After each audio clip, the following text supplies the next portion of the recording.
I like big numbers, rounded. I don't like a lot of decimal points.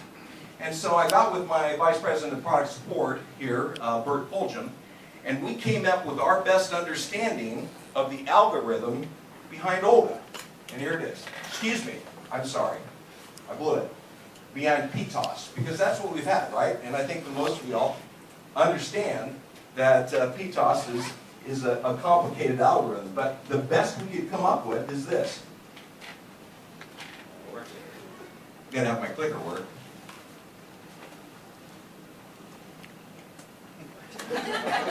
That's my understanding of PTOS. Now and then, what was introduced is Olga. And this is the best we came up with Olga.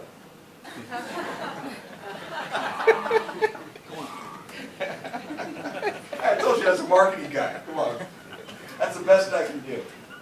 No, but really at the end of the day, from a data standpoint, as business people, what we're looking for is we're looking for truth, aren't we? We're looking for a deeper understanding and a deep dive into what it takes to run our business. See, because there are a lot of myths and there's a lot of facts. I'm sure you folks work with people who believe they know the right thing to do for their business. Whether it's their PINS analysis, their coverage, their POPs, whether it is their best customers, their most profitable customers, or where their customers are or aren't, how it is that they're going to go towards understanding and better knowing their customers. But there are a lot of myths and there's a lot of facts. Because oftentimes there's two sides to everything. But the one time that somebody says, you know what, I hear two arguments and you both are right, I want y'all to say, nope, one of you is going to be right because we have data to back that up. In popular culture, you've seen a lot of things that have two sides to it. Great taste, less filling. Apple or Android. Almond's Joy or Mounds. Or, most recent, left Twix or right Twix. These are some of the ways that people have used contrast and opinions, myths and facts in order to drive marketing. Or think about today's finance. Based on all the information that's available on Google or YouTube or on Amazon, we should all be experts in money and finances. But it is really hard to get down to the true understanding of the myths versus facts on your own personal finances. I wish I knew what the actual loading was in my 401k. I still can't find what all the fees are. I don't know if I'm getting a good deal or not. So coming up and separating between myth and fact is a difficult thing. Then we think about in our social fabric. We have some things that are being challenged. Which one is right? Where is truth? How do we get to the fact that we understand what is actually the best thing to do or the best tactic to take? You are faced with this in your businesses as well. I know for a fact that every dealer principal that you folks work for is wrestling with understanding their marketplace, understanding what to do next, understanding what customer segment is the most profitable, understanding how to get the best gross profit dollar out of every transaction they have. It's complicated. There is mass confusion everywhere. But at the end of the day, we need to look past the deception and the lies as illustrated by this. So, how old are you, son? Oh, You're a big boy. What's your name? And what can I get you for Christmas? don't tell him what you want. You're a liar. What did you do? You disgust me. How can you live with yourself? Just cool it, Zippy.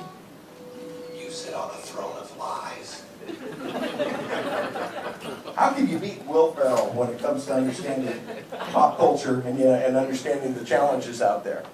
But there are a number of other ways that we're deceived. We're deceived because not because they're bad people, but because everybody has an angle. Everybody has a different view of what truth is. Jerry, just remember, it's not a lie if you believe it. For those of you under 40 years old, that was a sitcom from the 80s and 90s called Seinfeld, based on a show that was absolutely about nothing. So you can look that up and maybe get it on TV Land or something. But at the end of the day, again, looking for truth. Looking for an understanding, a bedrock, if you will, a true north, to be able to gauge and make decisions in the marketplace. You want answers? I think I'm entitled. You want answers? I want the truth. You can't handle the truth. Who here has a dealer principal that can't handle the truth? Come on, I know you do. I know that you have an executive in charge of sales that you reflect some data back to and they go, nah, that can't be right. Yeah, the data's flawed. Or your source isn't right. Or your analysis isn't proper. At the end of the day, what they're looking for is truth. They're looking for something that is a bedrock that they can land on, that they can say, I understand that to be the truth. Because in the marketplace, there are a lot of changing realities that the leadership team and sales managers and salespeople and product support folks need to deal with each and every day, as well as does the manufacturer that we represent, Caterpillar. Same thing. They've got a very, very complicated business to run, and at the end of the day, they're looking for truth in this mixed-up world. So, here's some of the questions that are asked. Where do we invest? What markets should we expand to? Who's going to disrupt our industry? Boy, that's a hot topic right now, isn't it? Disruption. How should we position ourselves for the future? What more does our customer need from us? How will we meet the market demand? What products or services should we add or subtract from our portfolio? What is the competition going to do? What is China going to do? What is Australia going to do? Where is mining? When is mining ever going to pick back up? When's oil going to get above $70 a barrel? Boy, well, those are a lot of crystal balls that we need to look into. Thankfully, we have all y'all to look into the data. And so, if I were to put the top 5 things that, as a dealer representative, these are the 5 fundamentals that CAT dealers need from our data resources, that we need from you. Number 1 is clean the data pond. It's ugly. I know that for Holt, we operate off of DBS, and then out of that, we suck data and we put it into some other platforms to try to understand. But we continue to say that our competition knows more about our customers than we do, because our data is dirty. And so we need people like you to put your minds together and clean up our ugly, murky data pond. Some of you do a better job than others. I know for us that we put a lot of effort into it, but it's still a tough thing to do. Second is, be curious. Nobody has the view of the data and the business like you do. You have access to a lot of different data sources that I wish I understood, but I don't. I rely on Wendy and her team to go out and I say, you know, this is what I'm trying to figure out. And I love it when they're curious and they say, this is what you asked for, but this is what we actually found. Which goes into the third bullet, apply peripheral vision. Anytime you're going down the road, you always have your peripheral vision out. You always are looking for things that might come into your path that are maybe a danger, maybe an opportunity. If you see it, raise the flag and pound the rock. I happen to be a big Spurs fan. 5-time championships. I don't even know who's in the NBA Finals this year. But the one thing that Greg Popovich, who's a world-class coach, says is you got to pound the rock. You got to go to the fundamentals. You have to continue to beat the drum. If you are curious, you have peripheral vision, and you think that your leadership is eating stupid pills because they won't listen to you, pound the rock. Make sure you make it known what you see and what you believe to be true based on the data. And finally, in that same vein, is tell a story. Nothing works better than if you lay out in a logical way how you came to the analysis you did and what findings and recommendations come out of it. Now, You may not be telling people what you want to hear.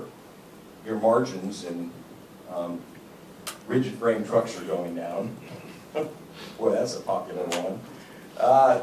But when it comes out and when you put it out there, you're able to say, this is what I found out. Let me tell you the story that I have around that.